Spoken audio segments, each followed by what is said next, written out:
Fala galera, tudo bem com vocês? Aqui eu falo com vocês do Parábola Podcast. Estamos aqui pelo canal do YouTube, tá bom?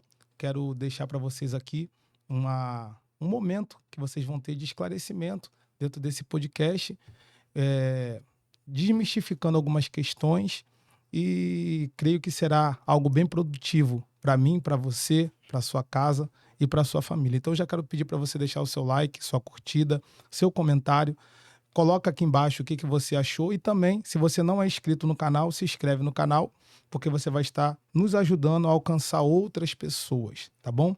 Hoje, exclusivamente, a gente tem aqui a presença de duas pessoas que, para mim, são os dois gênios, os caras que eu sento com prazer para ouvir, né? Dois pregadores, para mim, hoje, que têm uma expressividade dentro do estado do Rio de Janeiro, como inteligência, como coerência dentro da palavra ministrada.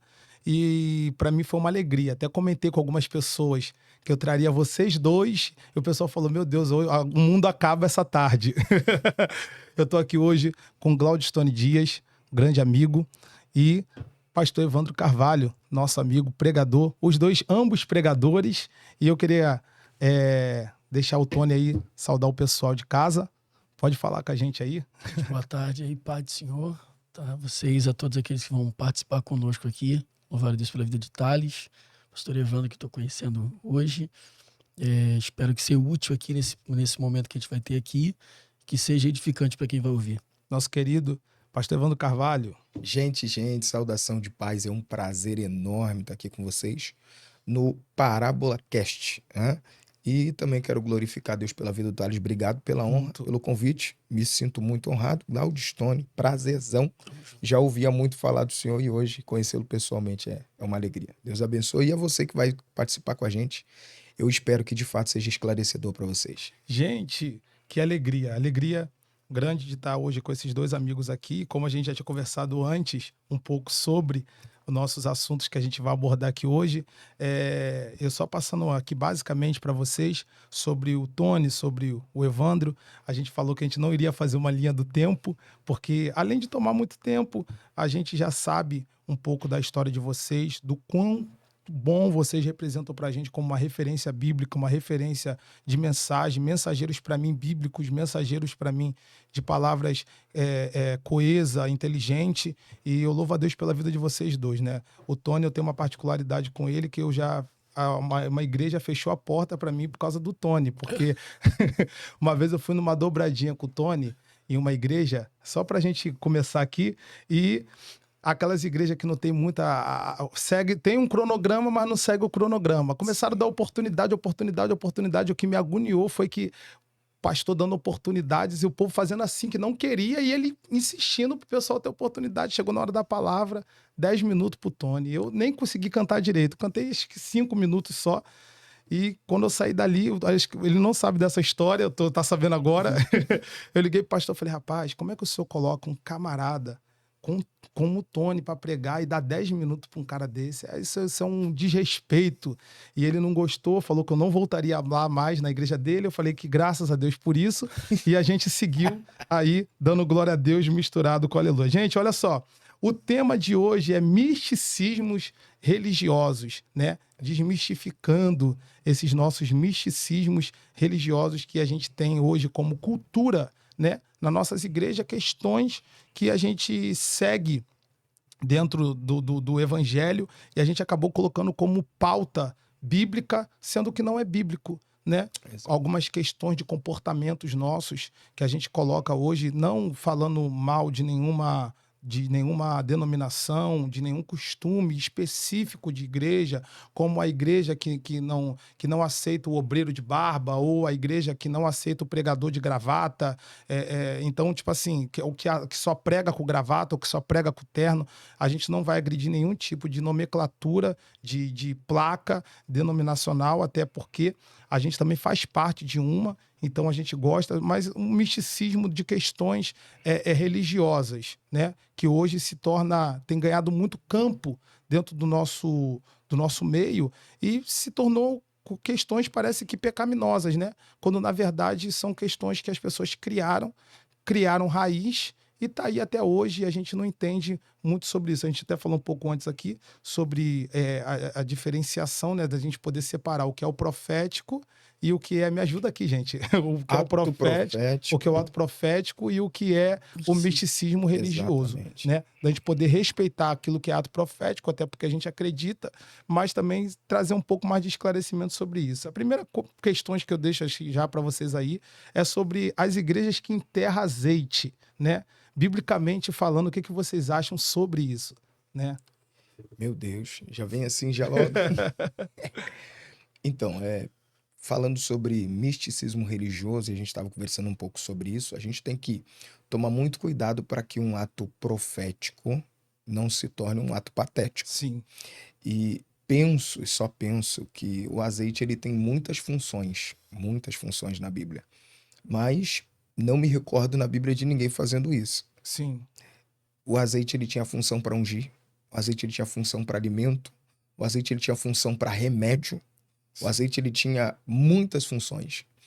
Mas também, repito aqui, vou deixar muito bem claro isso, eu acredito muito no ato profético e tenho a plena certeza que existem pessoas que têm sim um chamado de Deus para isso e que Deus pede para essas pessoas algumas coisas. Porém, sim. isso não pode se tornar doutrina.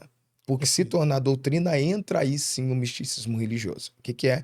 Que é a autoteologia daquilo que eu acho que é verdade.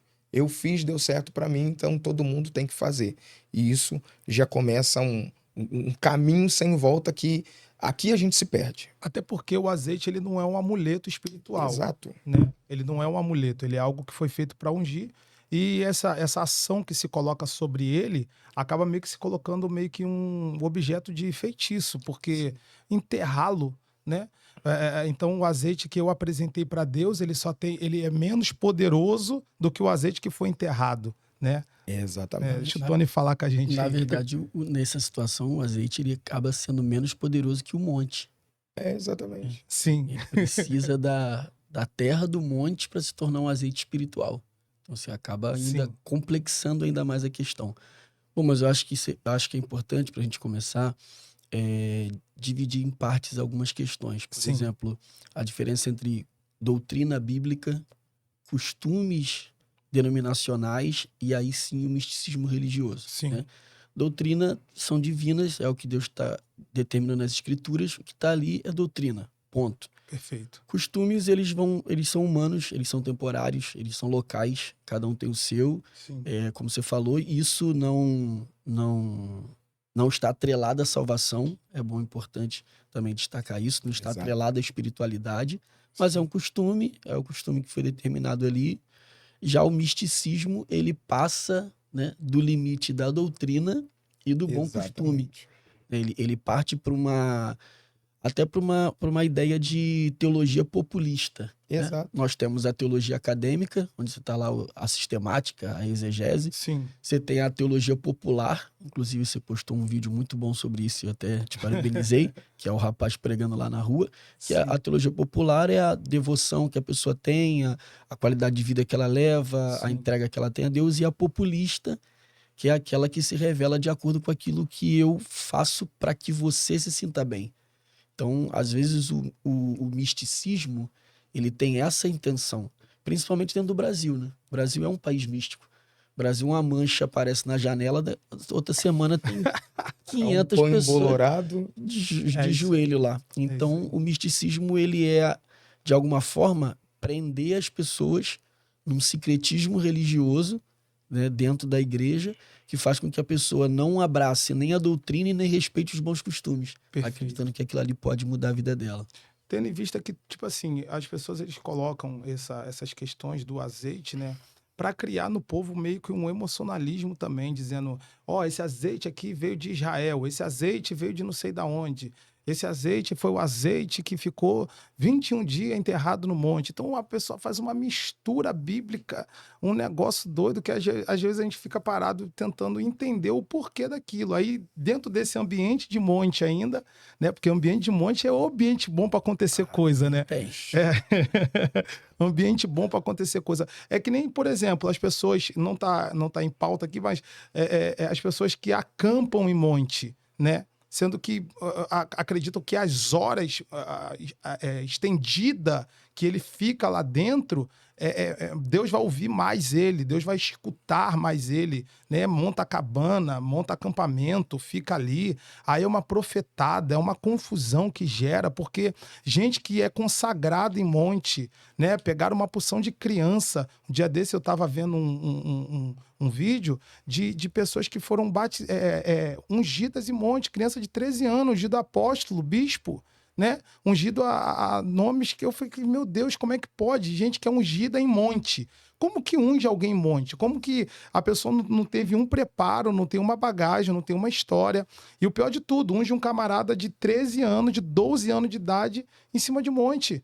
Unge ele é pastor, unge é missionário, esses ministérios infantis que têm crescido hoje no nosso meio, né? Vocês puderem falar um pouco sobre. A gente acaba, mais uma vez, eu vou utilizar a questão da teologia populista, Sim. né? Porque quando você lê a Bíblia, tem monte. Sim, sim. Então ele Sim. pega um monte que está na Bíblia, mas desenvolve aquilo que a mente dele acredita ser o mais interessante. Sim. Então acho que nessa questão da unção em monte, do azeite no monte, né? Eles tiram a real ideia do monte. Jesus orava no monte? Orava. Orava. Mas por que orava no monte? Exatamente. Entende? Por qual situação levou ele no monte? Porque uma vez eu brinquei com um amigo e falei assim, rapaz, Jesus orava no monte, mas também diz que ele orava no deserto. Sim. Mas ninguém quer ir pro deserto orar, o pessoal quer ir pro monte. Sobre isso.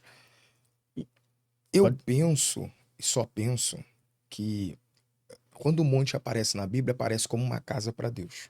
Uhum. A casa de Deus, ela sofreu algumas progressões. A primeira casa que Deus fez foi uma casa que as paredes eram de folhagem. Sim. Um jardim que ele plantou no Éden. Qual era a função daquele jardim? Aproximar o homem de Deus, a fim de que Deus falasse com o homem e que o homem falasse com Deus. Quando o tempo da folhagem acabou, que Deus tira o homem dali, aonde que Deus vai falar com o homem? Em cima do monte, nos ventos. Então a parede da segunda casa de Deus é uma parede de ventos. Porque o homem subia lá para se desprender do que tinha embaixo e ter um contato direto com Deus. Segunda casa, as paredes são de vento. O último dia que o homem subiu no monte para ter uma casa embaixo, Deus disse, a partir de hoje a minha casa não vai ter mais parede de vento. A parede vai ser de pano, vai ser um tabernáculo que Deus deu no monte. Então esse tabernáculo se monta, é um tabernáculo que monta e que desmonta. É uma outra casa. Uhum. Vai passar por uma quarta casa, quando Deus diz através de Davi. Davi diz, Senhor, não é bom eu morar num palácio e o Senhor morar numa barraca feita de pano.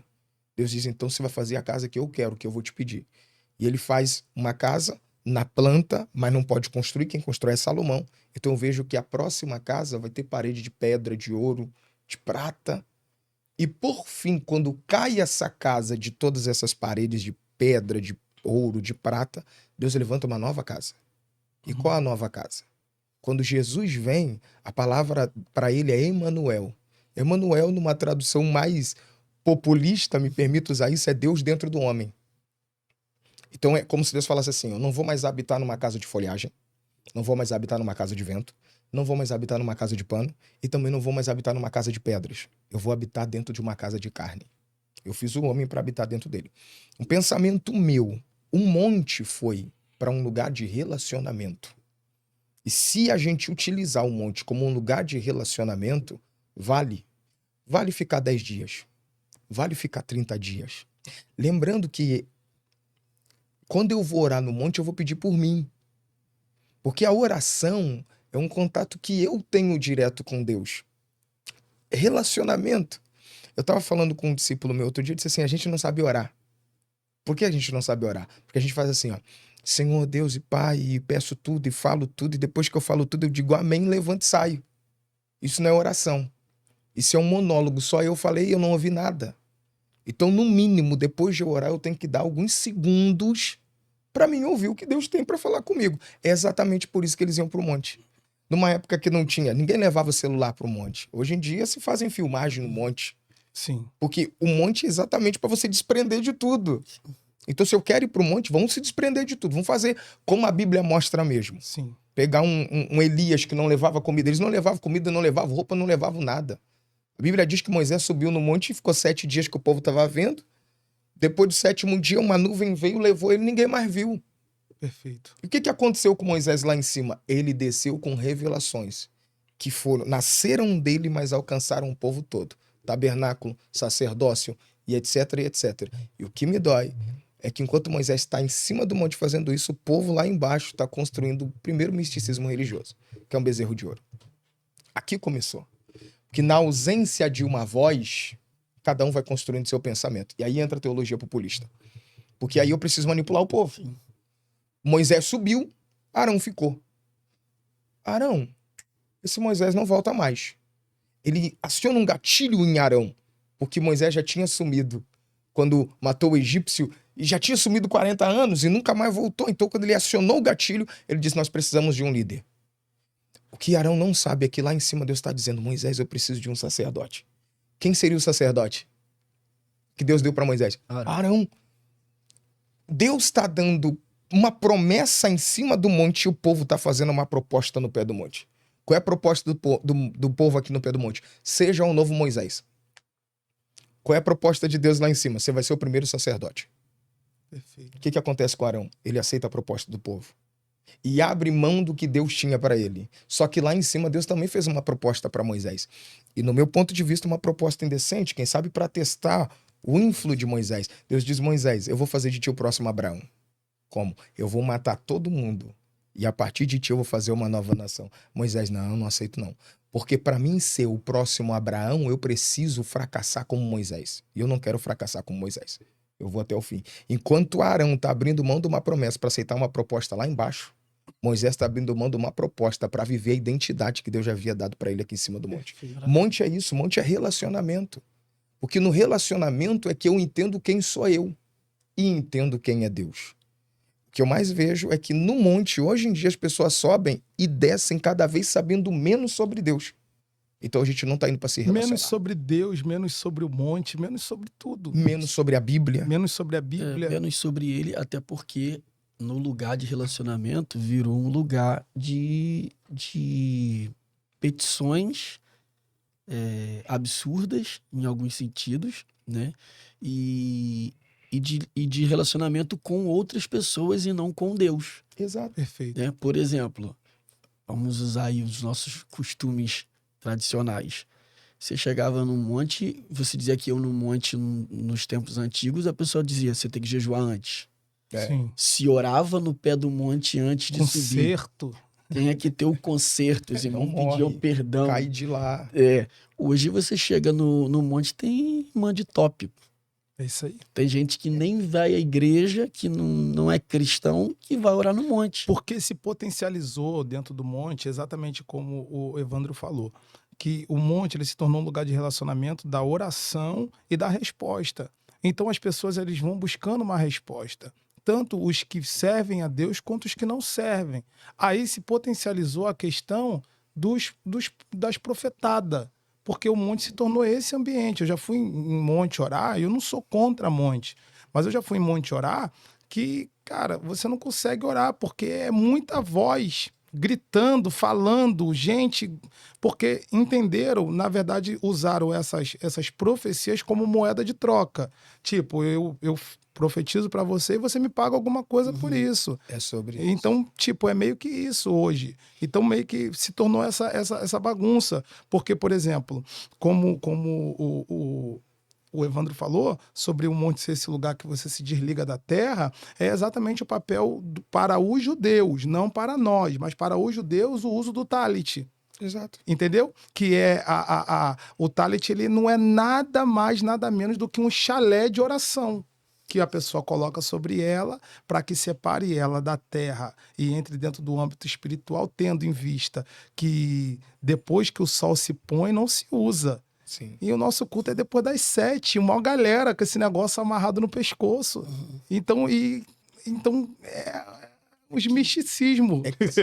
É que a gente não quer usar essa expressão, acho que a gente está tentando não usar isso, mas existem muitas igrejas que estão judaizando a igreja. Sim, E judaizar a igreja não é legal.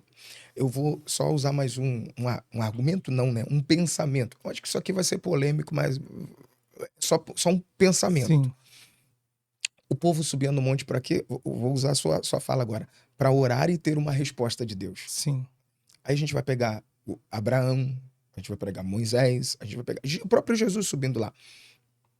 Mas eles iam buscar uma resposta de Deus que hoje a gente tem à nossa disposição, que é a voz de Deus todos os dias através da palavra. Uhum.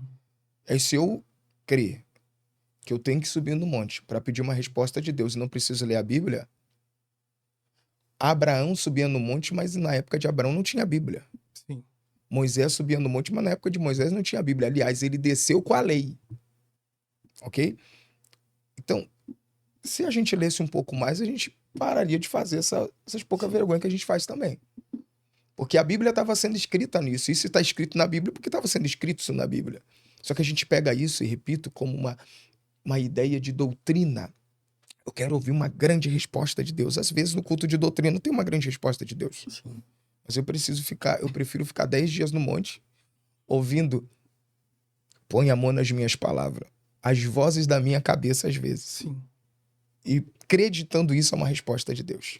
Uma vez eu estava no monte e tinha um grupo de oração, e muito jovem, adolescente, né, de mão dada, e eles gritando, orando, cantando. Particularmente, era de manhã cedo, eu achei bonito. Falei, caramba, que legal. Tinha aproximadamente assim uns 40 jovens. E eles orando, aquela coisa toda, aquela intensidade. Eu falei, gente, que bacana, os jovens orando. E Deus falou assim comigo, chama um deles e faz essa pergunta. Eu chamei. Aí perguntei para eles, Deus me orientou a perguntar a eles. Falei assim, vocês sempre vêm aqui? Vocês sempre estão por aqui? Aí eles olharam, o rapaz que eu peguei para perguntar, olhou para mim e falou assim, não, só quando tem festividade na igreja. Oxi. Só quando é período de festividade. Ou seja, a busca do relacionamento se tornou um negócio meio que, assim, desculpa a palavra chula, mas meio que uma prostituição. Eu vou lá quando eu quero, depois que eu adquiro o que eu quero, deixo para lá. Então, a gente tem uma geração performática, né, mano? Sim. É sobre isso. Então, por exemplo, se você falar para um obreiro de qualquer igreja, né? Você vai pregar domingo. Aquela semana ali, irmão, Ele vai ser... vai ser a semana do Superman evangélico. Pô, ele é o cara. O cara vai ler a Bíblia, o cara vai jejuar, o cara vai fazer tudo, porque no domingo ele tem que pregar. Entende? Passou o domingo, voltemos à vida normal. Isso funciona, infelizmente, para essas questões de congresso também. Eu fui líder de jovens há muito tempo. Então, tinha lá os ensaios, né? Nos departamentos. Vamos fazer ensaio. Tu tem 6 gatos pingados o ano todo. Mas no mês da festa, irmão, tem relógio de oração, tem escala de jejum. Oxe. E no dia do congresso sai jovem do bueiro. Isso aí. E aí, Sem jovem. porque a gente tá orando para quê? Para performar. A consagração, ela virou um instrumento de performance. É sobre... Eu tenho que me consagrar porque essa semana é a porta. Eu tenho que me consagrar porque essa semana é o convite. Eu tenho que me consagrar porque essa semana é a oportunidade. Passou-se aquilo. Então hoje as pessoas elas consagram por performance e elas consagram pelos resultados imediatos. Então o camarada não vai no monte porque ele quer uma vida com Deus. Sim. Ele vai no monte porque ele quer uma resposta de Deus. Perfeito. E aí, culturalmente, o misticismo acaba também, né, tomando essa proporção cultural, como você falou, do talit, a questão judaizante da Arca da Aliança. Eu já fui em igreja que o gasofilácio era a Arca da Aliança. Aí. Muito Então, bom. esse camarada sabe o que ele sabe o que é a Arca da Aliança, cara, para ele colocar o dinheiro da oferta na Arca da Arca Aliança. da Aliança. Aliás, o dia que tentaram abrir a arca para ver se tinha mais ouro, Deus matou foi muita gente. Muita gente. Então, entende? Então, as questões, mas aí, retornando rápido um pensamento aqui, principalmente no Brasil. O Brasil, ele é um país místico.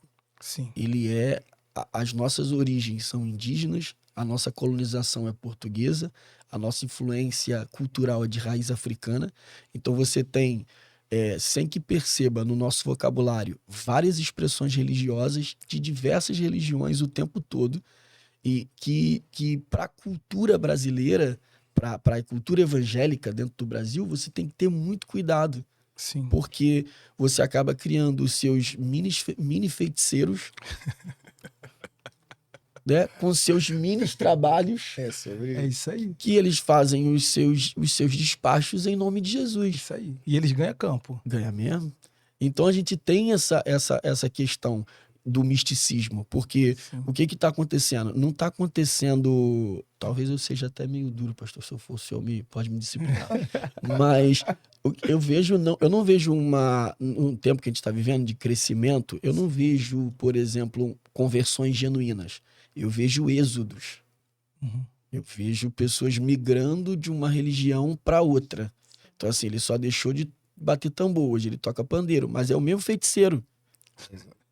Entendeu? Ele só deixou de girar na gira, Sim. mas é o mesmo feiticeiro. A ideia da cultura ainda está impregnada na pessoa. Então ela se permite ser guiada pelo misticismo, pelas vozes da cabeça, às vezes até pelo próprio Satanás. Sim. Mas que cria aquele misticismo para poder prender a pessoa numa falsa espiritualidade, para que ela nunca encontre a verdade que de repente está em 2 horas de culto, onde um pregador vai pregar 40 minutos, mas ele acha que a verdade está em 10 dias de monte.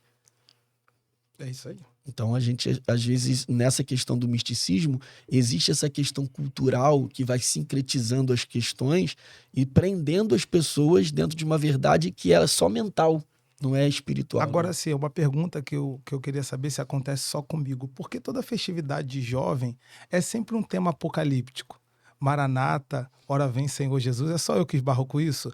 Porque é sempre um tema apocalíptico, né? Extremamente emocional. E eu sinto também que esse sentimento, porque a gente estava falando sobre questões de jovens, né? E eu sinto que esse sentimento Maranata é só enquanto a camisa está no corpo. Depois que ela tira, guardou, o sentimento fica ali dentro do armário. Então, são umas questões hoje da igreja que a gente vai lidando, a gente vai observando, e é difícil até você pregar hoje sobre arrebatamento, porque acaba se tornando uma pregação chata. Então, eu vou fazer um rápido comentário. Sim. E eu percebo que, por exemplo, nós somos doutrinados por louvores que dão certo. Perfeito. Então, se o louvor do momento... Acabou. É aqui, acabou. Se o louvor do momento Acabou. é Maranata, todos os congressos Vambora. terão Maranatas, porque Sim. nós já temos um hino tema. Perfeito. Pra Perfeito. aquele- Eu fui pregar um dia desse, tem pouco tempo, quando tava aquela música do Lucas Agostinho, estourada, o Jugo...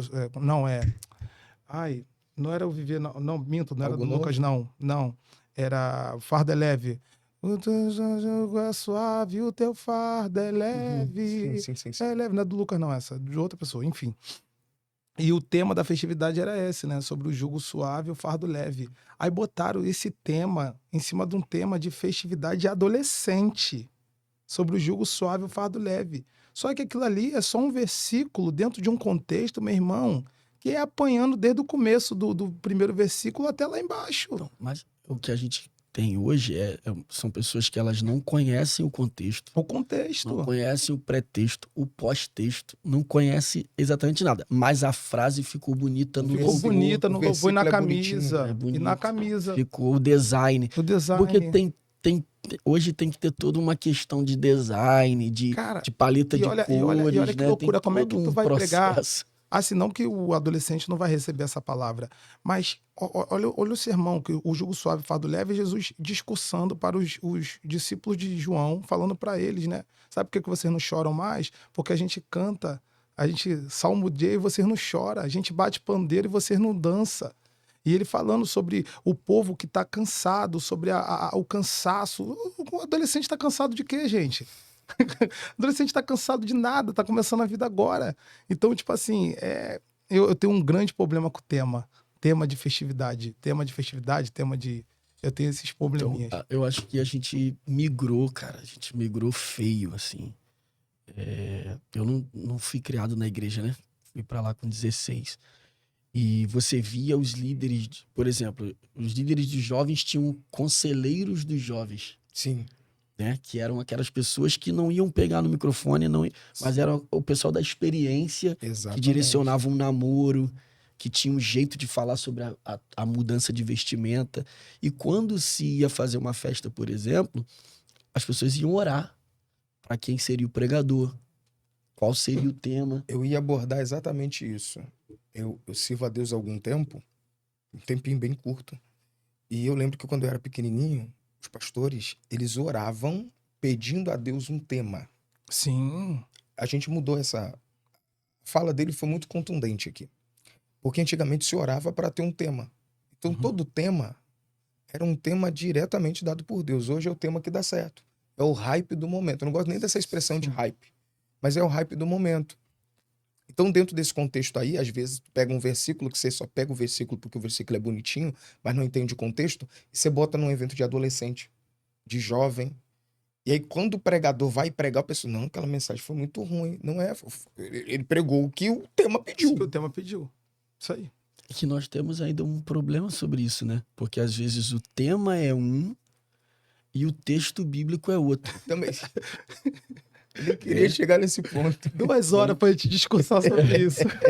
Vou dar um exemplo básico de uma situação até que vivenciei, mas não vou comentar a situação, só o texto. Sim. Já que você falou de Maranata, né? Por diversas vezes você ouve o texto, né? O tema Maranata e o texto é Amós 4,12. Sim. Prepara-te, ó Israel, para encontrares com o Senhor teu Deus. Que loucura. Aí quando tu chega para ler o contexto é de juízo, irmão. Deus falou, ó, já tentei com chuva, já tentei com peste, já tentei com... Agora nada deu certo. Agora prepara o lombo. Tô indo. Que eu Mas tô é isso indo. aí. Mas a pessoa vê só o coisa bonitinho, joga um tema, e quando você prega o texto, você desconstrói o tema e você é um mau pregador que destruiu a festa do irmão. E ainda tem um Você outro... destrói a festa. Sim, ainda tem um outro problema. Normalmente quem escolhe o tema não lê Bíblia, não é pregador, não lê a palavra, não tem leitura bíblica. E não é humilde para pedir um Pra apoio pedir um teológico. apoio teológico a alguém. Sim. Aí vai lá, bota um tema, porque é exatamente isso, tá o hype, e faz. Mas vamos voltar aqui pro monte, Que na gente. verdade a gente. Vou Pode deixar falar. bem claro uma coisa. Eu acho que tanto eu quanto o pastor Gladstone, quanto o Thales, a gente vai para monte. A gente ama monte também. Sim, A gente não tá falando contra um monte. sim. Eu acho que o monte é um ambiente, sim, para se Sim. buscar a Deus. Eu amo orar em casa, Uhum. amo orar na igreja, também gosto muito de orar no monte. A gente tá falando sobre as criancices que acontecem com pessoas que não conhecem a Bíblia e só vão para o monte como se o monte fosse um amuleto, porque a gente é cheio de amuleto, né? Sim. A verdade é que a nossa fé, como é que eu vou usar isso? A gente é um pouco religioso em algumas coisas, e mesmo não religioso, às vezes é religioso. Sim. E a gente é cheio esses amuletos, a idolatria ainda tem que sair da gente, porque a gente às vezes tem umas idolatrias, Sim. e tem gente que idolatra inclusive o monte. Crê mais no poder do monte do que no poder de Deus. Sim, com certeza. O monte vai resolver. Esqueceram que quem faz é Deus. E hoje o que a gente está falando aqui é sobre desmistificar essas questões. Exatamente. Porque, por exemplo, são questões místicas que as pessoas elas adotaram como uma pauta de religião, como uma pauta de cristianismo, que não tem nada a ver com o cristianismo. É como o tanque de Betesda. O anjo descia para movimentar a água, porque se o anjo descesse, não tava os 5 alpendres lotados de gente. Pois é. Entendeu? Então, tipo assim, e o povo não saía dali. E engraçado, não tinha ninguém para liderar, porque na verdade as pessoas gostam de lugares que não tem liderança. Lugar que não é liderado. Rapaz, E é onde o monte, ele ganha campo, nossa questão, porque não tem ninguém liderando. Essa questão mística, utilizando aí o tanque de Betesda, Sim. você percebe ali que o texto ele te dá alguns enfermos, né? Classificação de enfermos. Sim. O cego, o coxo e o ressicado, né? O manco, em outras palavras. Você tem ali três classes de pessoas que têm dificuldade de caminhar. Sim. Né? O coxo, o paralítico não anda, o cego não sabe para onde está indo e o coxo tem dificuldade de andar. Então, geralmente, esse lugar de movimento é sempre de gente que tem dificuldade de caminhar. Muita. Então, eles precisam de alguma coisa que mexa, né, pela emoção dele. Ah, mas não tem ninguém curado, mas o ambiente é bom. O ambiente é bom, Aí, por exemplo... É confortável. E aí a gente pode dizer que é um ambiente que ninguém anda e ninguém ajuda ninguém. Ninguém ajuda ninguém. Não. Cada um por si. E as questões místicas. Aí entra a sua fala. Não tem pastor, não tem líder, não tem liderança. Não tem cada um por si. Não tem líder. O que chegar primeiro, chegou. O povo gosta de lugar que não tem liderança. O povo gosta de lugar que não tem líder. O povo gosta de lugar que ele não deve obediência a ninguém. Ele faz o que ele apraz, ele faz o que ele gosta e acabou. Eu faço só o que eu quero e quando me impor uma regra, eu saio desse ambiente. Esse ambiente já não é mais meu. E eu vou lhe falar, a questão não vou dizer que esse é o grande problema, mas até a forma de que foi traduzida a nossa Bíblia, Sim, ela fere de alguma forma o orgulho de gente que não sabe ser instruído e acha que está sendo adestrado. Uma coisa é ser instruído, outra coisa é ser adestrado. perfeito. Então, você tem pessoas que são adestradas. Elas Sim, são exatamente. extremamente fiéis a todos os costumes, dogmas e N coisas que a igreja, como instituição, ela te fornece, mas elas não são instruídas no que é bíblico. Sim, Por isso a dificuldade deles entenderem o que é costume, o que é doutrina e o que é misticismo. perfeito. Porque eles aprendem a vida inteira sobre dogmas que não são bíblicos, mas que são levantados a níveis de doutrina e às vezes até maiores que a doutrina. Então a pessoa vive ali 20 anos, 25 anos, 30 anos, sendo adestrado a defender instituições e não a defender as escrituras. E aí, só um pontinho. Quando você traduz, por exemplo, a ideia dos mandamentos, que Moisés desceu do monte com a lei, e a ideia de tradução é lei, mas a ideia de princípio é instrução. Instrução. Então, quando você fala de lei, parece que você está recebendo ordem. Sim, E o nosso orgulho tem dificuldade com ordem. Mas quando você entende que é instrução, você está sendo ensinado, doutrinado. Então, quanto tempo a gente passou, por exemplo, em cultos de doutrinas que nunca foram doutrina? Era um adestramento. Adestramentos, era um Sim. desabafo, era lavagem de roupa suja.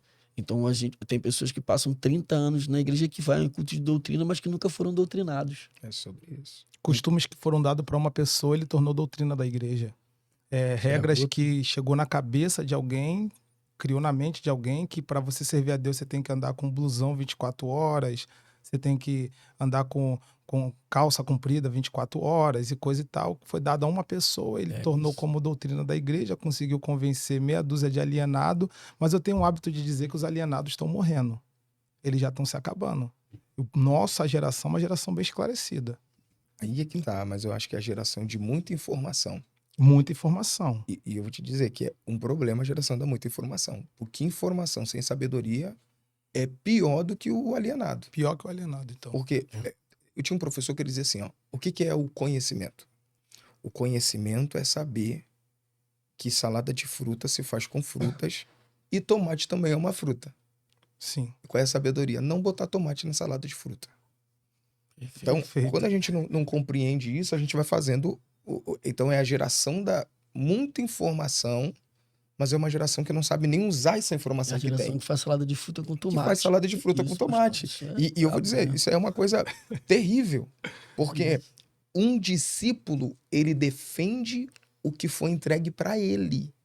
Um adestrador, ele mata pelo dono dele. Sim.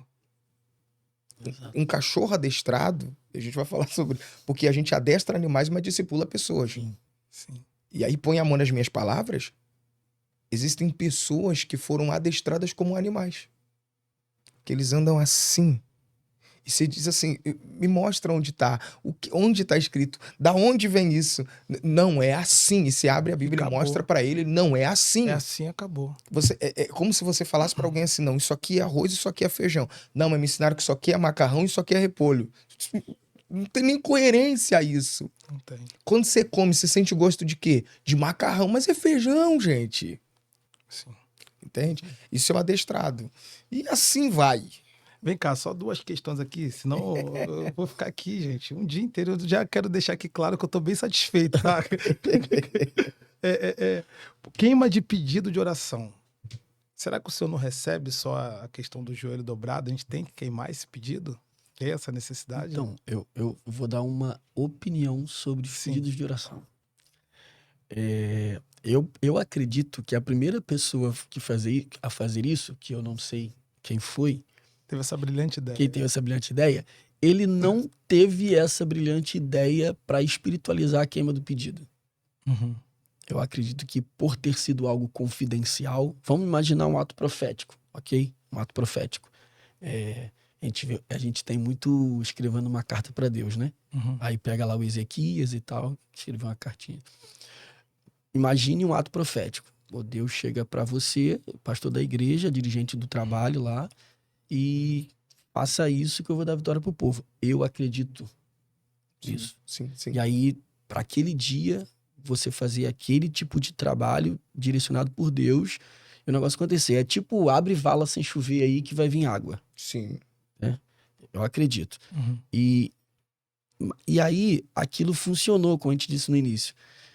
A pessoa escreveu a carta e tal, escreveu os pedidos de oração. Cara, você tem pedidos ali terríveis, irmão. Então você está querendo dizer para mim que a queima do pedido, na verdade, ele primeiro ele começou com uma queima de arquivo Exato. e se tornou uma queima de pedido. Exatamente. Eu acredito que a primeira pessoa que teve essa ideia, eu tô imaginando dentro de um ato profético, ok? Sim, perfeito. Ele não queimou para que todo mundo viesse queimando ou e nem para que todo mundo criasse essa ou para ideia. que Deus recebesse como a Sim, essência de cheiro como- suave a sua Exato. narina. E nem para que isso fosse uma campanha, entende? Sim. Não que isso fosse todas as igrejas têm que fazer isso, todas as igrejas têm que queimar. Eu acho que não foi isso. Eu acredito que foi essa ideia que Deus deu de um ato profético. Igual você citou João. Deus não cobrou de João. Eu não vou dizer que Deus cobrou porque não tem um texto específico. Mas o camarada andava com pelo de camelo, né? Sim. Comia mel silvestre com gafanhoto. E os Perfeito. discípulos dele não. Não, porque Não, foi dado a porque João. foi dado a ele. É sobre isso. Entende? Mas aí alguém viu o João no Rio Jordão batizando, ele fala, meu irmão, se isso dá certo no deserto, dá certo em Alphaville. É Entendeu? isso aí. Dá certo em João Pessoa, dá certo no Rio, e aí o cara puxa aquilo e aí... É isso isso. aí. Eu acredito muito que tem coisas que Deus pede para mim, Uhum. Evandro, fazer. Tem coisas que Deus pede para você fazer. Tem coisas que Deus pede para mim abrir mão. Sim. É eu. É eu que preciso abrir mão, não você. Sim. E uma vez que é eu que preciso abrir mão, eu botar isso como doutrina, já começam os dogmas. Sim. Já começa o misticismo também. Eu penso que as pessoas que queimam o pedido de oração, eles abrem muito o contexto do o Deus que recebe como incenso, cheiro suave. Aliás, a linguagem que Deus fala é a linguagem do incenso. Deus não fala português, Deus não fala alemão, Deus fala na linguagem do incenso. Tem que chegar lá, mas para chegar lá tem todo um processo.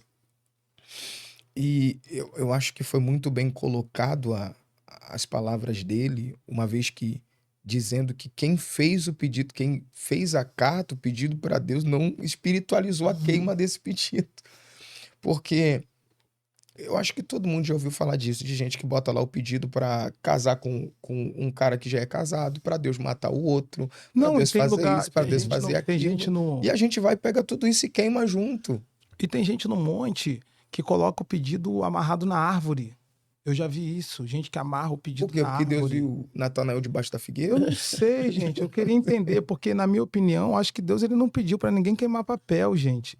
Assim, opinião minha, basicamente minha. Mas repito, acredito muito que sim, possa acontecer de Deus pedir isso para alguém.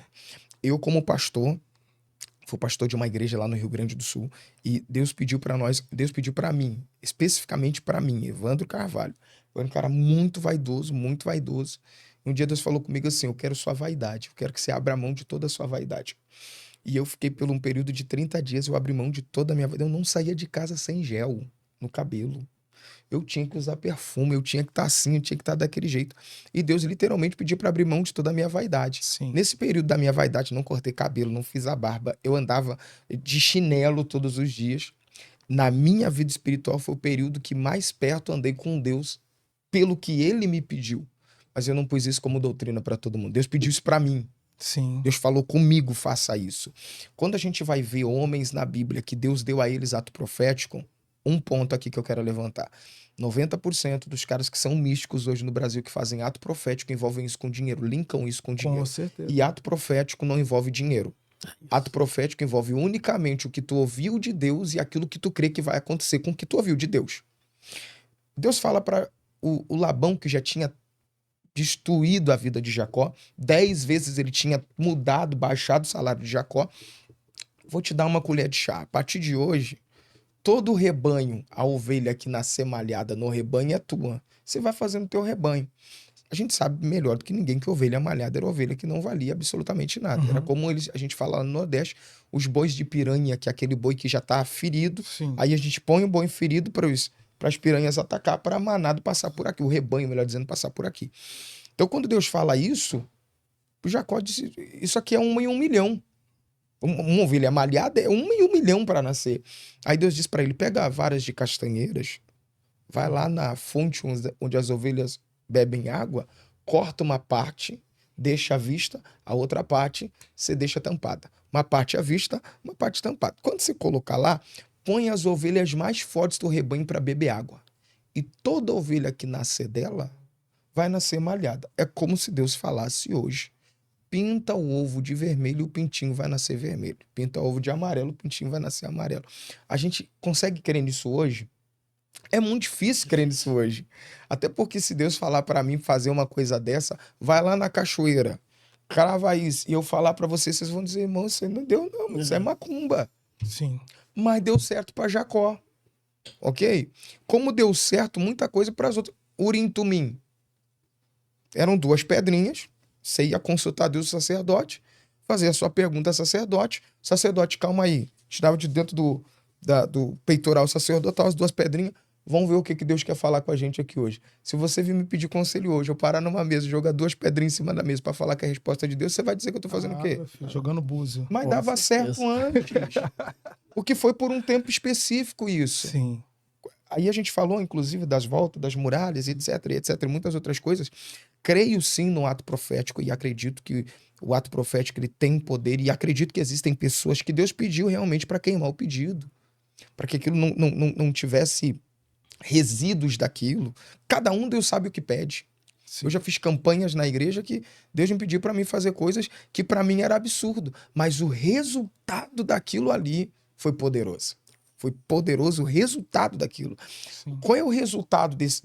Eu sempre penso o seguinte: não é pela árvore que você conhece o fruto, é pelo fruto que você conhece a árvore. Sim. Só que tem fruto que é mentiroso também. Então a gente tem que tomar muito cuidado com esses frutos mentirosos. Agora, qual é o resultado disso aqui? O que isso aqui vai aliançar para aquela pessoa numa aproximação? E aí eu vou levantar mais um adendo aqui, que foi uma fala dele, que eu acho também que hoje a igreja não vive mais conversões genuínas. A gente não tá mais... Existem poucas.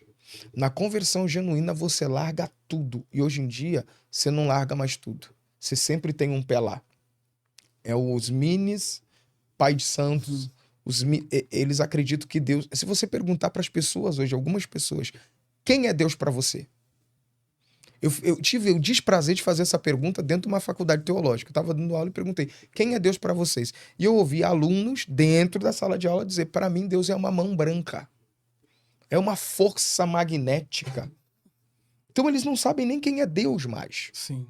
E a gente às vezes não tem tempo de expressar quem é Deus, porque é como se eu preciso te mostrar o invisível, que eu não posso te mostrar, mas através da palavra tu pode sentir ele. Sim. E o tempo, às vezes, não é suficiente para isso. Tendo em vista que não é no muito falar que a gente vai ser ouvido, mas eu penso, na minha cabeça, para mim, te dar a ideia, eu preciso construir a história. Eu preciso construir a narrativa. E se não dá para construir a narrativa, tu só colocar em cima da mesa, é como se você falasse, compra isso aqui. Mas por quê? Os benefícios tu vai aprendendo aí. Mas compra isso aqui. A pessoa que tem muito para dar, mas não tem como entregar. Sim. E acaba que o misticismo, ele apela pro visível, né? Exato. Ele apela pro visível. Então, assim, por exemplo, é muito mais bonito o camarada judaizar a fé. Porque a fé dos judeus, embora seja a emuná, né? O invisível, aquilo que ele se agarra, se o judeu falar pra tu assim, Monte das Oliveiras, ele vai te mostrar o Monte das Oliveiras. Templo de Salomão, ele vai te mostrar tudo que é símbolo de fé judaica pode ser visto. O cristianismo, a nossa fé é um túmulo vazio. É sobre isso. Então, assim, entre crer num túmulo vazio, que você entra lá para não ver nada, e uma folha de figueira, um galho de... Amigo, um sacolé de cinza da sarça que pegou fogo do Moisés. Exatamente, entende? Então, assim, é mais chamativo, né? É mais... vem aqui ouvir a palavra. Por exemplo, a gente caminhou por um bom tempo assim, né, mano? Tipo, vem aqui ouvir a palavra. Não servia. Vem aqui ouvir o ex-traficante. Servia. Aí o Oxe, camarada, bruxo. o traficante, ele podia sair, se tivesse ali um policial em exercício de função, aquele cara podia ser dele preso, porque ele conta todos os crimes que ele cometeu, né? Que ele confessa crime, ele não testemunha de salvação. Eu matei, eu roubei, estuprei, eu sei o que, né?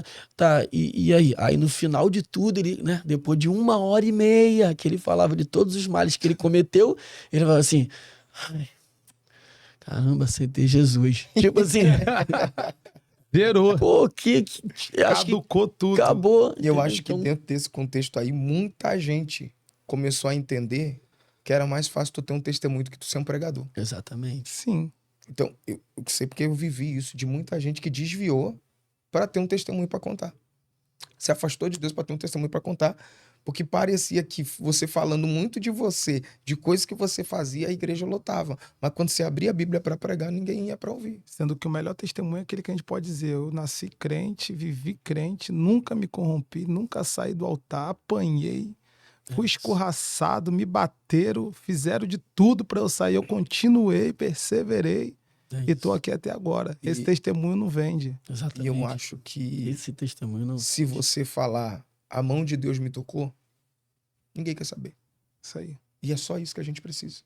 Que a mão de Deus toque a gente. É isso aí. Eu não preciso de muito. Eu só preciso de um toque dele. E isso é suficiente.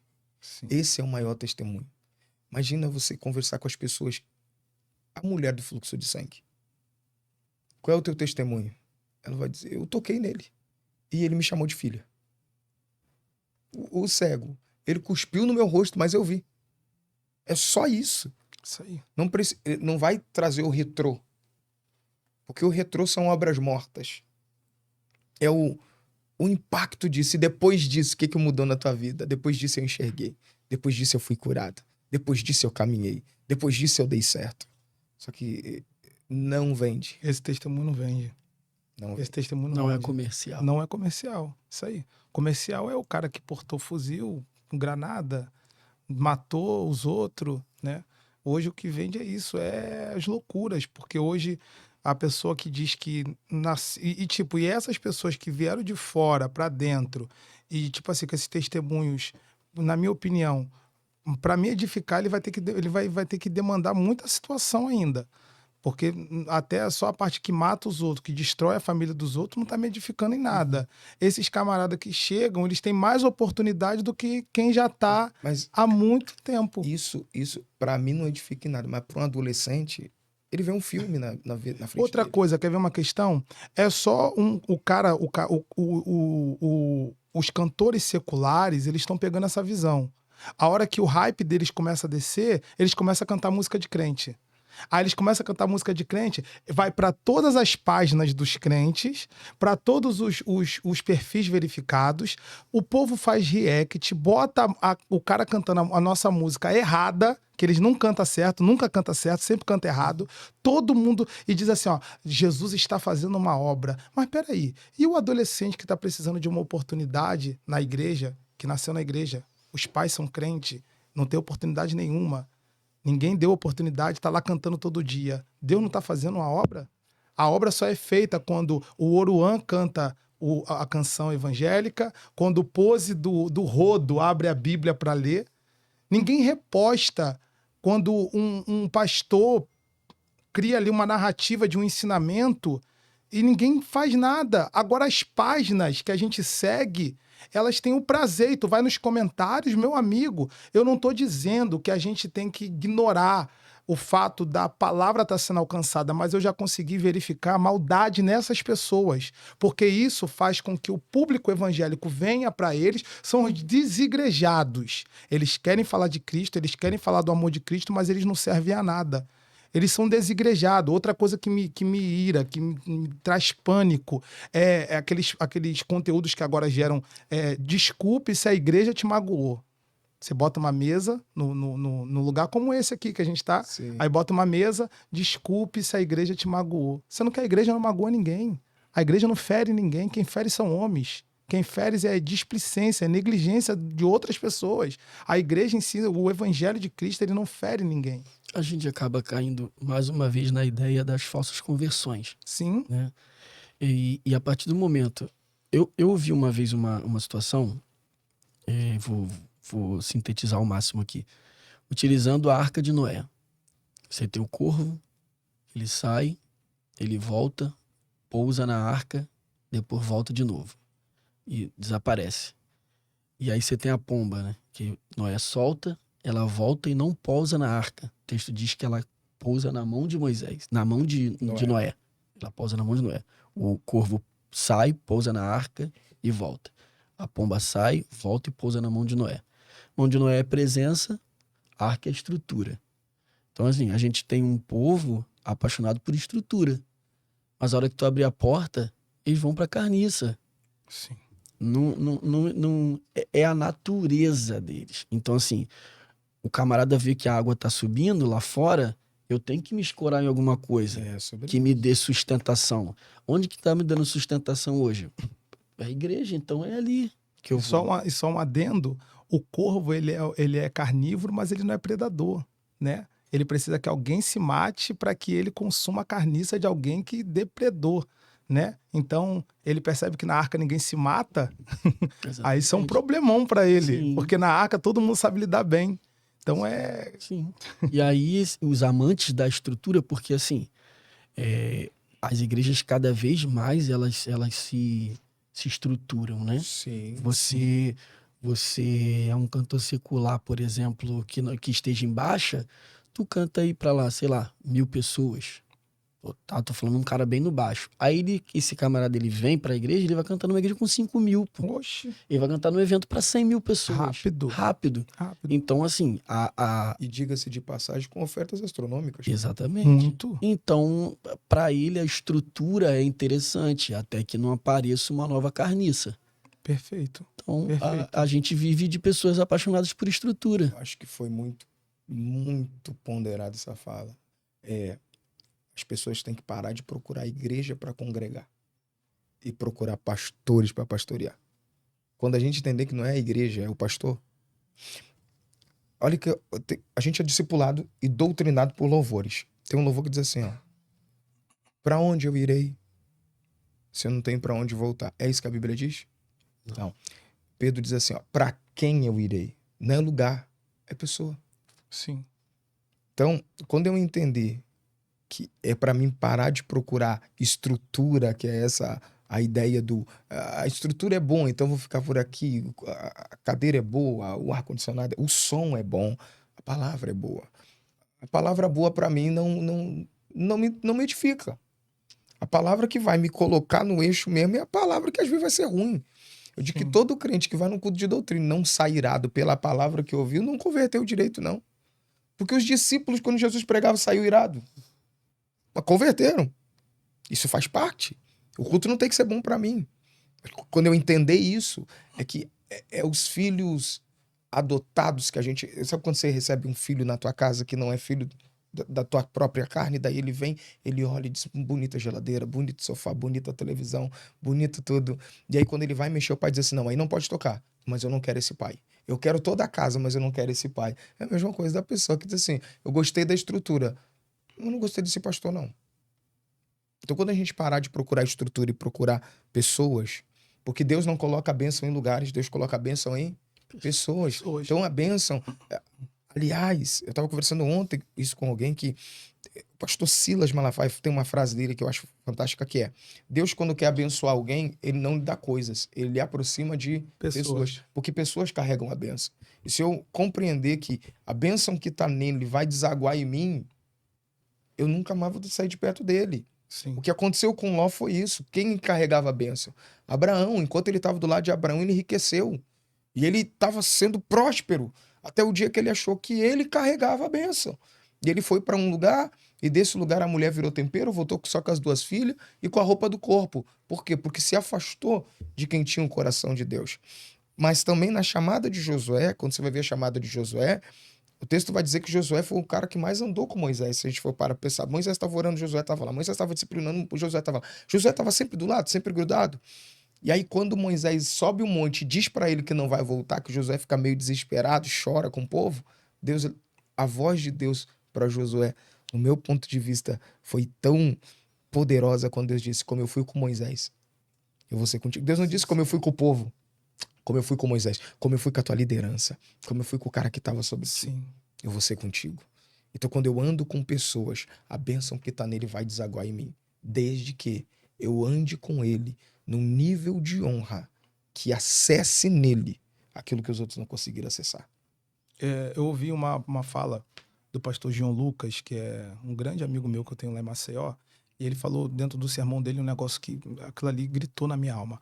Ele disse que a escolha de quem vai te liderar é como a escolha de quem você vai casar. Sobre isso. A escolha de quem vai te liderar é exatamente a escolha de quem você vai casar. É como se é um casamento. E é dito e feito.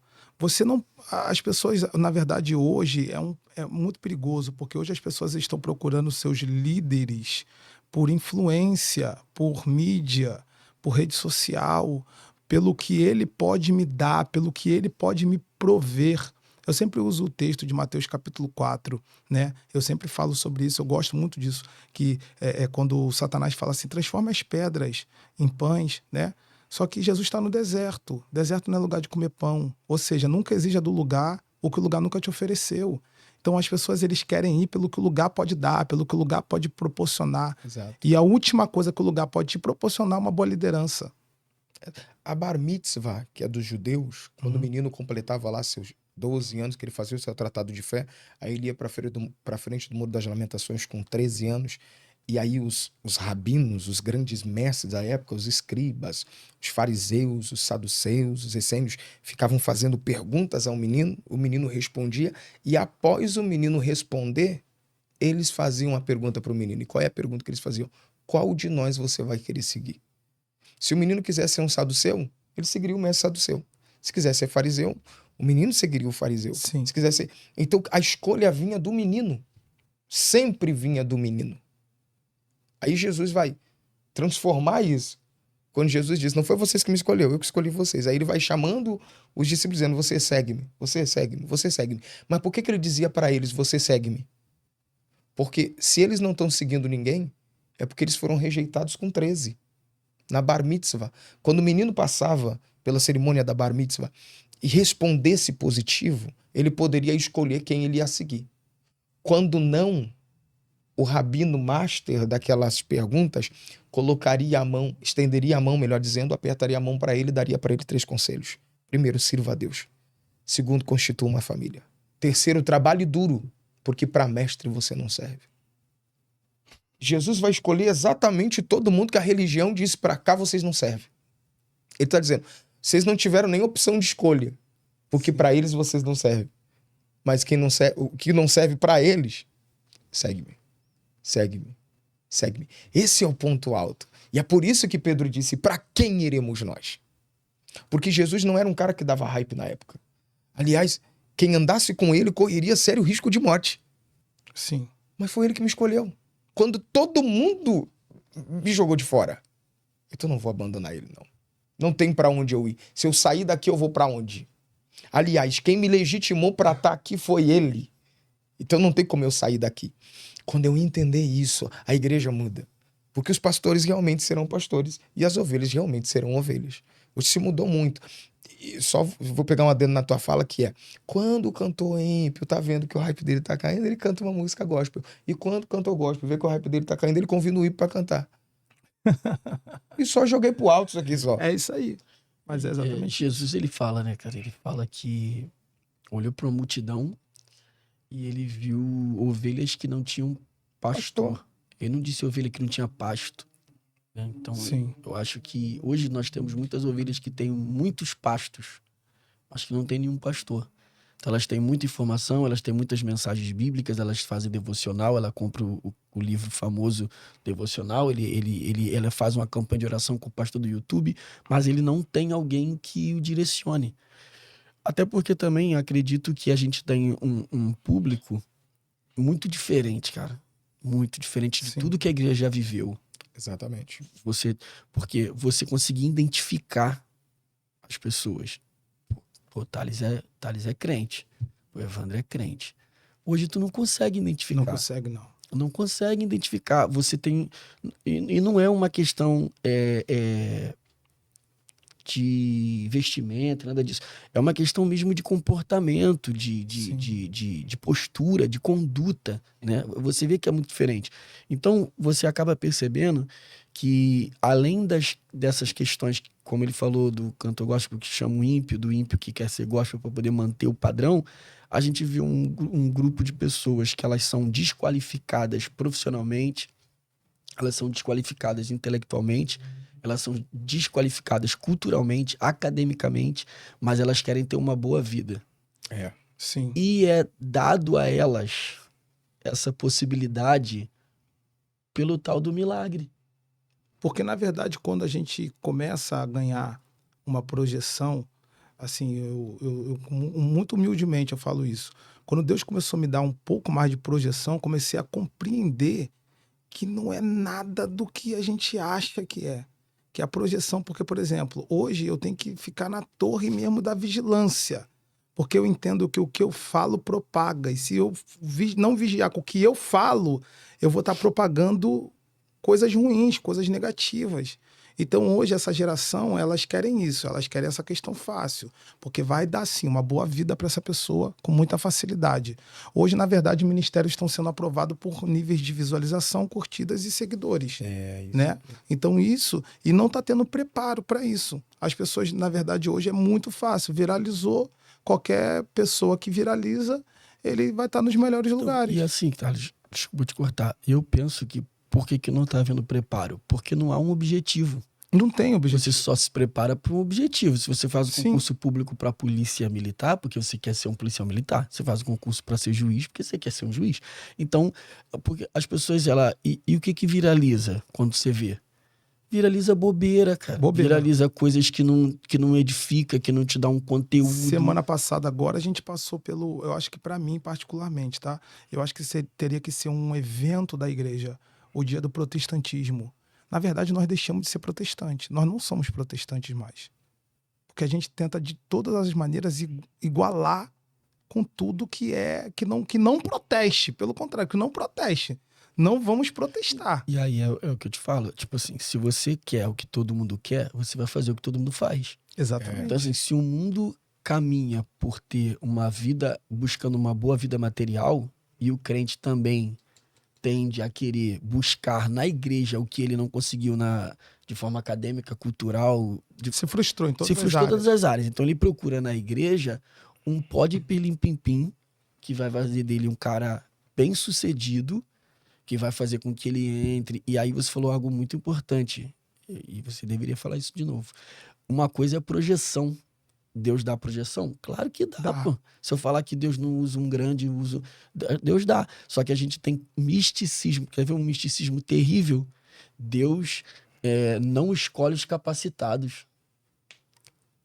Isso é um baita misticismo. Deus capacita os escolhidos. Aí o que o cara faz? O cara não estuda, o cara não se prepara. O cara é contra a teologia, porque a letra mata. A letra mata muito. O cara é contra tudo que estrutura as Ninguém mais se pessoas. capacita, se prepara. Não se prepara. Aí o Deus que escolheu o Pedro que ninguém escolhia, também escolheu o Paulo que todo mundo queria.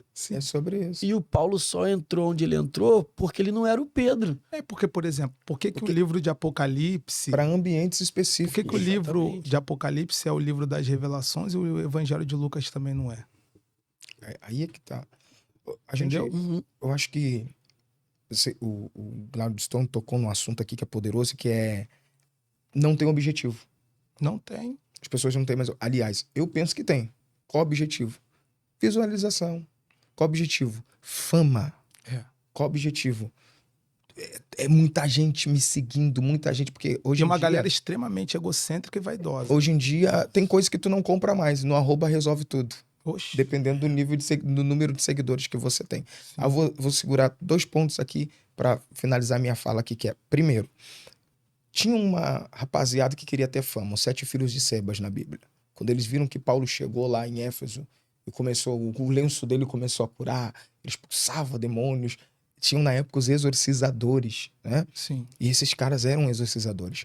Então o Paulo tá tendo muita fama. E eles queriam ter fama, porque eles eram filhos de um sacerdote, mas não eram reconhecidos. Então eles foram num culto que Paulo estava lá e viram a maneira que Paulo expulsou o demônio. Eu te expulso em nome de Jesus e o demônio saiu. 7. Encontraram um endemoniado, querendo fama. Chegaram no endemoniado e falaram: eu te expulso em nome do Deus de Paulo. Que é o que o demônio fala para eles? Jesus a gente conhece, Paulo também, vocês a gente não conhece. Um demônio pegou os 7, rasgou a roupa deles, deixou nu. Eles saíram correndo pela cidade, porque o demônio pôs eles para correr. Eles não queriam fama?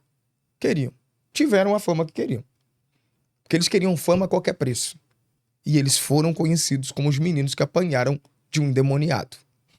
Agora, esse ponto de querer fama a qualquer preço me faz entender que nada seduz mais o coração de um homem de Deus do que as grandes multidões. Quando tem muita gente me olhando, o meu ego grita muito alto. Sim. Aí eu preciso compreender que Jesus também tinha muitos seguidores quando estava multiplicando pão e peixe. Mas o dia que ele escolheu tinha 120. O dia que ele enviou tinha 70. No culto de doutrina tinha 12. Quando ele abriu o coração tinha 3. No pé da cruz tinha 1. Por quê? As multidões e os números são ilusórios. Sim. No final você vai ver quem anda contigo. Jesus ainda tinha 1. Às vezes a gente não tem nenhum. Porque o mesmo seguidor que dá curtida na tua foto é o seguidor que destrói você nos comentários. Mas o cara tá ali te seguindo. Comenta, eu sempre soube. É sobre isso. Ele bota lá, eu sempre soube. Só que uma tava hora- esperando. E Uma assim, hora ia, eu né? acho assustador quando a gente caminha pela ideia do misticismo. A igreja não quer falar igreja, assim, é muito ruim, né? Mas as gerações, elas vão mudando, e conforme elas vão mudando, parece que o desejo delas também vai mudando para aquilo que lhe é apresentado. Então, você tem uma geração que quer a fama, eu acho que até a fama além do dinheiro, É, né? Porque às vezes não vai ganhar nem o dinheiro, é só o fato de aparecer. eu diria que É. eles querem atenção. Atenção. Alguém me olhando. Isso. Que aí caminha muito para a ideia de falta de paternidade. Porque também tem e tal. muita gente que tem dinheiro e tá financiando agora a questão da fama. Sim, Que exatamente. não tem talento, mas tem Exatamente, dinheiro para pagar o exatamente. acesso. Sim. Exato. Então, mas o nosso grupo era muito fechado. Por exemplo, qual era a cadeira mais desejada da igreja? Pastor. Sim.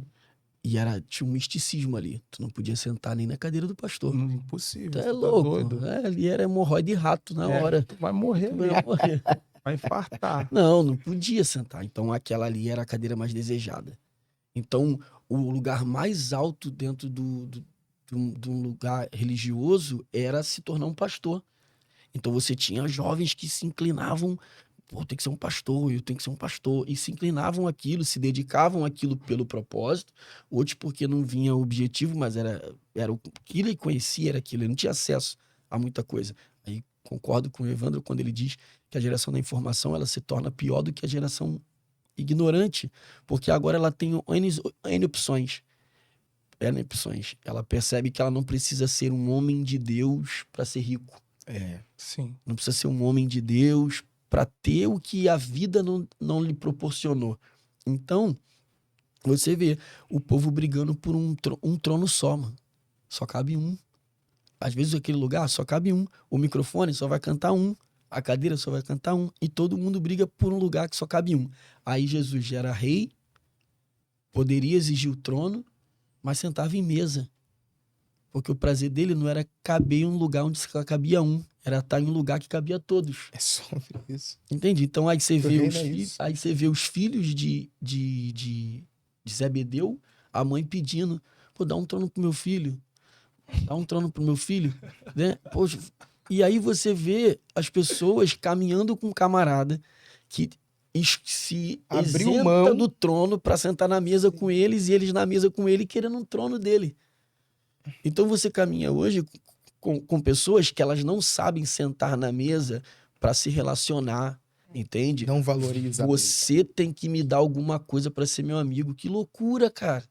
Então, assim, virou uma troca de interesse. Eu tô na mesa com o Thales, mas qual o trono que ele pode me proporcionar? Aonde ele pode me colocar? Aonde ele pode me colocar? E aí a gente vai criando um grupo de pessoas que você fica com medo, pô. Porque você nunca sabe se a pessoa tá Isso contigo também pela amizade ou pelo isso também é interesse. muito dos dirigentes de trabalho também, né? Dos dirigentes de evento. Me leva que eu te levo, me traz que eu te trago. A troca, né? Essa troca. Se você me levar, eu te levo. Peraí, vou te trazer aqui, mas o que que você vai me proporcionar? O que que você vai me dar? Então, isso aí. É a uma gente, mão que lava a outra. uma mão né? que lava a outra, quando na verdade a gente não pode tratar o altar dessa forma. Porque quando eu chamo alguém, eu chamo não pelo que ele pode me dar, mas pelo que ele é e pelo que ele carrega. E eu sei que quando ele se derramar naquilo que ele carrega sobre aquele altar, vai ser edificante para quem ali está. É que eu sou do tempo ainda que quando chegava um pregador, que o pastor chamava um pregador, a gente quase soltava fogos com honra àquela pessoa que era Sim. chamada. Porque era uma honra conseguir um dia para aquele homem vir trazer uma mensagem no altar. Hoje em dia, dependendo dos lugares que você vai, você é tão desonrado que parece que é você que tem que soltar fogos por ter chegado lá. Tá fazendo um Por favor. favor, Exatamente. eu tô fazendo um favor de te chamar. Sendo que, na verdade, Você tem que me se eu tô- agradecer porque se eu tô lhe trazendo, peraí, quem tá te convidando sou eu. Então quem tem que te receber com honra sou eu. Órfãos, viúvas e estrangeiros. Não é isso? É, É o cuidado. Então você tem que ter esse cuidado. Hoje eu tenho, pelo fato de viajar e sair aí nos lugares, eu percebo que o tratamento que a gente recebe não é pelo que a pessoa é, mas é por questões da Bíblia. A Bíblia que ensina isso. exato. E quem lê a Bíblia sabe isso. E não é que você vai fazer coisas além do que as pessoas aprendam. Por exemplo, eu, quando chego, eu tenho uma dificuldade extrema de chegar no aeroporto e alguém carregar minha mala. Eu detesto, não pega, não toca. Eu prefiro eu Sim. carregar. Porque eu acho que aquela pessoa não é um empregado meu, ele não é meu empregado. O obreiro. Eu tenho dificuldade, por exemplo, do obreiro que me recebe na porta e quer pegar minha Bíblia para me conduzir para o altar. Eu acho que isso, na minha opinião minha, não há necessidade. Eu acho que eu consigo carregar minha Bíblia até o altar. Então, tipo assim, eu sei, entendo, compreendo perfeitamente a questão da honra que tem que ser dada, mas existe o excesso, Lógico. porque tem gente que não sabe nem receber honra. Ele não sabe receber honra. Tem dificuldade de receber Tem mesmo gente que de se honra, torna um tirano pela honra que recebe. pela honra que recebe. É porque as pessoas. É que, na verdade, aí eu só vou levantar aqui um caminho pra gente ter uma próxima conversa, quem sabe. Não se ensina a honra em lugar nenhum. Sim, A gente fala sobre bajulação. A gente fala sobre troca. A gente fala sobre muita coisa, mas ninguém fala sobre honra. O que de fato é honra? Eu tô dizendo a honra bíblica, sim, não a honra que a gente vê aí. Né? Porque quando a gente vê a honra bíblica, a gente só vai notar que tem coisas que aconteceram com algumas pessoas pelo nível de honra que elas andaram. sim. Seja com outrens, ou seja com Deus. Porque antigamente, aliás, Deus pergunta assim, ó, onde está a minha honra? Quando ele fala da oferta.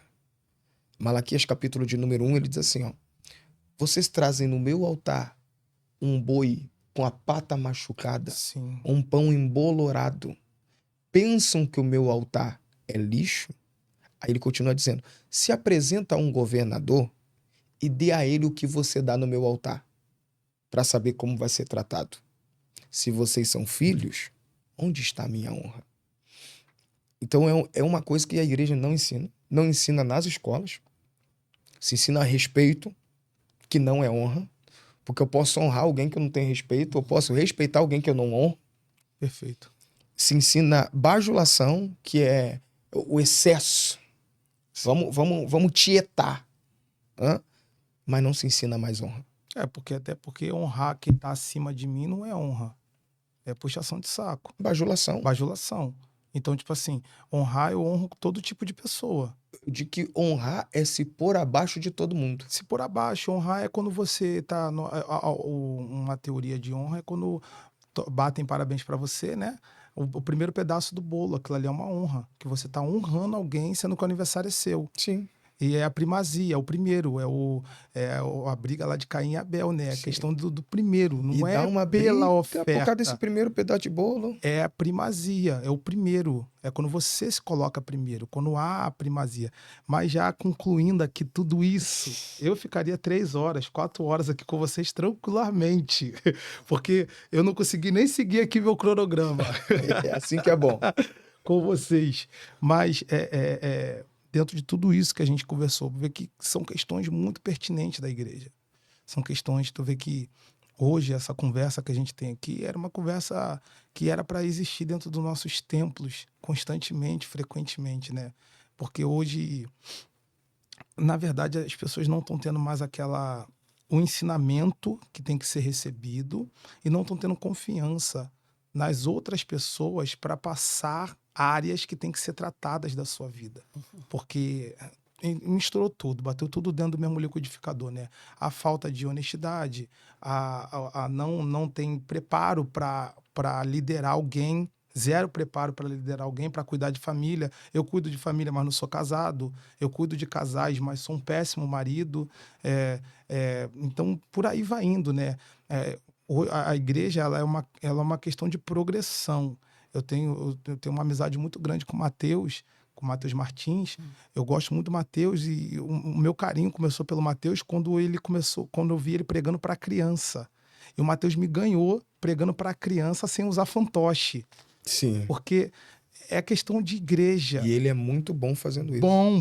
Fazendo isso. Entendeu? Então, tipo assim, porque são as progressões. O Ministério Infantil vai entregar daqui a pouco um adolescente, o adolescente vai entregar um jovem, o jovem vai entregar um casal, uma família. Exatamente. Né? Então, porque hoje os líderes de departamento, eles querem liderar pela cadeira que possui, não pela função que tem que ser carregada. Né? Então, entra aqui só para mim finalizar aqui com vocês, que da última vez que eu estive aqui, eu abordei sobre um pecado, né, que a gente passa desapercebido aos nossos olhos. Eu falei sobre o pecado de glutonaria, né, que hoje não se fala, né? O pecado de glutonaria é um pecado que todo mundo comete o tempo inteiro, acham graça e não se sentem condenados mentalmente, espiritualmente, porque você vai para o culto, adora a Deus, dá glória a Deus, serve a Deus, faz orações, faz louvor, mas no final você termina numa pizzaria comendo além da conta, né? Dando lugar ao pecado da gula e assumindo ali a glutonaria. Sendo que a glutonaria envolve muito mais coisas, mas só um anexo aqui. Existe um outro pecado, melhor dizendo, né? Que também a igreja ela tem por pertinência a cometer muito e as pessoas cometem na cara dura, que é o pecado de omissão. Pecado de negligência. Pecado de negligência é aquela pessoa que olha para você e fala assim, alguém te pede, ora por mim, ele fala, vou orar, e não ora. É o pecado de negligência. Hoje, muita gente comete o pecado de negligência porque tem alguém esperando, né? Aquela oração. Ou até diz, tô orando. Tô orando e não tá orando nada, sendo que no livro de Tiago vai dizer, aquele, pois, que sabe fazer o bem e não faz, ele comete pecado, né? Que é o pecado de negligência, só para a gente concluir aqui esse podcast. É só fazer um adendozinho. Sim. Aqui. O misticismo que liberou o pecado da glutonaria, né? O misticismo liberou esse pecado quase praticamente consagrou esse pecado da glutonaria aos cristãos. Porque quem que criou essa frase? Crente não bebe, crente não fuma, crente não vai pra balada, crente come. Come. E isso vem de muito tempo. Tanto que você tem as pessoas têm uma dificuldade com gente que tem um corpo malhado. Entende? Uma pessoa que preza pela saúde. Porque a cuidado com o templo do espírito na cabeça do misticista é um monte. É um monte. Exatamente. Então a gente fez a volta e voltamos no mesmo lugar. Exatamente. Exatamente. O misticismo ele criou até a consagração de alguns pecados. Então, Sim. alguns pecados na igreja eles foram consagrados pelos místicos. Então, eles podem ser cometidos e eles não vão ser questionados, porque alguém criou essa frase: crente não bebe, crente não fuma, crente come. Pô, quantos anos tu ouve isso? Oxe, a vida inteira. Então, assim, Você não vai ver alguém ver de bons olhos uma senhora com um corpo bonito dirigindo um culto. Exatamente, porque Porque a ideia que se tem é que não tem que ser daquele tem jeito. que ser daquele jeitinho ali. Então, se não for daquele jeito ali, E eu penso também que há muitas pessoas que trocam vício. O cara era viciado em bebida. Sou cristão, não posso beber, mas vou tomar Coca-Cola até... Dizer chega. Ele só mudou o vício. Ele só É mudou Ele o continua no mesmo vício. Então a gente vai trocando as coisas. Eu troco a droga por isso, eu troco a bebida por aquilo, eu troco cigarro por aquilo. E eu troco cigarro por doce. Eu sou viciado em doce, eu sou viciado. E tem gente que fala ainda, eu sou Sim. viciado, eu sou viciado, eu sou viciado. no açúcar. E vício também é um pecado. Sim. Então a gente precisa analisar essas coisas. Às vezes foi muito bem colocada essa frase, e essa frase às vezes é antagônica, dizer crente não fuma, crente não bebe, crente não fuma, não bebe, não joga, mas crente come. Porque E aí, o culto de ação de graça, ele é banhado de salgadinho e Deus do Coca-Cola. céu, meu Deus do céu, eu vou falar. E os crentes, eles comem como se não houvesse amanhã. Sim. É até feio. Acaba às vezes uma reunião de obreiros, você vai sentar com os obreiros para comer, meu Deus do céu. eu falo, mas eu acho que você tocou num ponto que é crucial, cara. É a ideia do trocar. Trocou Sempre, só na foi uma verdade é troca. sempre assim. É. Então, eu não posso cuidar. É porque lá no mundo, quando eu cuidava do meu corpo, eu era vaidoso. E agora? Agora eu não cuido mais. Porque eu vou comer, porque Deus vai cuidar de mim. Pai. Sendo que o fato de eu cuidar de mim também influencia muito no meu ministério. Exatamente. O cara chama de demônio diabetes, pressão alta. Exatamente. Tudo é demônio. E tem coisa que não é demônio, é com falta de cuidado. É o misticismo. É o misticismo É omissão com o meu próprio corpo. consagrando a omissão. A omissão. Então, assim, você tem pelo menos 2 pecados consagrados pelo misticismo, que é o que você combateu: a glutonaria e a É a omissão. omissão. Aí deixa eu só... Vou aproveitar agora, aproveitar o ensejo, vem a lembrança aqui, Novembro Azul. Os homens precisam se cuidar. Porque se criou também nos homens um ponto de que não, homem não precisa, então cresceu-se muito o número de homens com câncer de próstata. Eu digo isso porque eu perdi meu pai faz 1 ano, vai fazer 1 ano agora no próximo mês. Aliás, fez 1 ano no mês passado. Com isso, porque meu pai, ele, quando foi pensar em se cuidar, já era tarde demais. A gente não se cuida por 2 razões, quem é cristão. É que nem a Marta e a Maria. Somos amigos de Jesus, então daqui a pouco Jesus vai fazer alguma coisa. Eu não preciso. Não preciso do remédio, não preciso de médico, não preciso de psicólogo, não preciso de psiquiatra. E sim, a gente precisa de tudo isso. Até porque isso são profissões que o próprio Deus constituiu.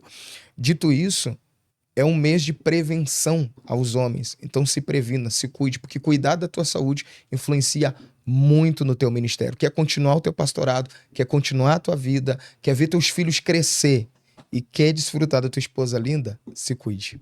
Gente, eu quero agradecer vocês. Muito obrigado ao Tony, muito obrigado, pastor Evandro, por essa oportunidade que vocês me dão, tá? Muito obrigado mesmo por esse momento muito edificante, esse tempo que a gente tirou aqui de qualidade, de esclarecimento. Quero agradecer a vocês. E pode se despedir do pessoal aí, Tony. Eu agradeço ao Thales, pastor Evandro, por essa oportunidade aqui de mesa, aos amigos aí, amigas que estão nos ouvindo, que a boa mão de Deus abençoe e estamos aí. Até a próxima. Evandro. Gente, minha gratidão. Thales, muito obrigado pelo convite. É uma honra sentar nessa mesa. Tony, é um prazerzão te conhecer, poder desfrutar desse tempo de mesa. E eu digo que esse tempo aqui é o tempo mais rico que a gente tem. Eu saio daqui enriquecendo um pouco mais. Minha gratidão. Muito obrigado. Eu saio daqui também muito edificado por vocês dois, tá? Louvo a Deus pela vida de vocês. E a minha palavra para vocês é gratidão, tá? Continuem dentro desse propósito, carregando o que vocês já carregam, só mantendo e sabendo que há uma recompensa e ela não é aqui na terra, tá bom? Gente, Deus abençoe vocês. Curte, comenta, compartilha, fala aqui embaixo que você gostou. E quando nos assistir, tá? Pega seu caderno, caneta, anota, aproveita, tá bom? Dessa aula que a gente tá te dando aqui. E muito obrigado vocês, tá? Deus abençoe, gente. Fica na paz.